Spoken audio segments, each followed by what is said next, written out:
Jacques a découvert par hasard une pierre dorée dans le désert. Il a immédiatement commencé à enlever le sable à la surface avec ses mains. À sa grande surprise, la pierre avait une texture métallique au toucher. Après une brève hésitation, il a appelé son compagnon, qui était en train de réparer leur véhicule à distance. Dès son arrivée, le compagnon a utilisé un chalumeau pour chauffer la pierre dorée. Peu de temps après, la pierre a commencé à fondre lentement, mais sa couleur est restée inchangée, toujours brillante et dorée. Ils ont alors réalisé qu'il s'agissait d'un énorme morceau d'or. Les deux hommes ont creusé un trou de 3 mètres de large, mais ils n'ont pas réussi à extraire complètement le bloc d'or. Même en utilisant toute leur force, ils n'ont pas réussi à le bouger. Ils ont ensuite attaché une corde et ont essayé de le tirer avec leur véhicule, mais la corde s'est rompue à 2 reprises, et le bloc d'or est resté immobile. En creusant encore un demi-mètre, ils ont finalement réalisé qu'il ne s'agissait pas d'un simple bloc d'or, mais d'une véritable montagne d'or.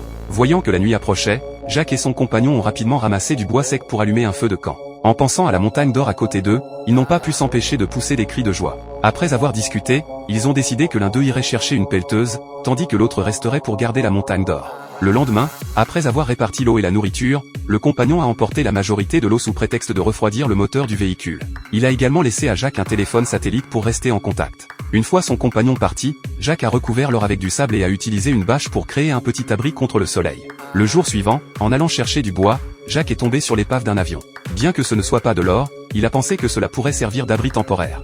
Cependant, Jacques a estimé que cela l'éloignerait trop de la montagne d'or. Il a donc démonté une partie de l'épave et a utilisé les morceaux pour améliorer son abri, le rendant plus résistant aux attaques de chiens sauvages et plus sûr pour garder l'or. Le lendemain, Jacques, affamé, s'est assis à côté de l'or. Finalement, il n'a pas pu résister, il a pris une pierre et a cassé un morceau de l'or. En tenant ce morceau d'or plus gros que sa tête, Jacques a eu l'impression de rêver. C'est à ce moment-là que le téléphone a sonné, le ramenant à la réalité.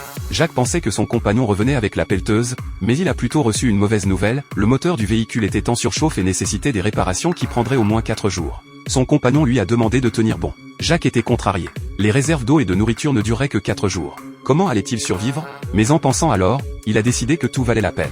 La nuit suivante, les chiens sauvages rôdaient autour de son abri, ce qui l'a poussé à le renforcer davantage. Le lendemain, il est retourné à l'épave de l'avion pour ramasser plus de morceaux. C'est alors qu'une femme est apparue dans son champ de vision. Pour éviter qu'elle ne découvre la montagne d'or, Jacques a choisi de se cacher. Cependant, la femme l'a trouvé et s'est approchée de son abri. En la voyant se rapprocher de l'or, Jacques n'a plus pu se contenir. Si vous étiez à sa place, que feriez-vous? Dans le film Gold, que fera Jacques ensuite?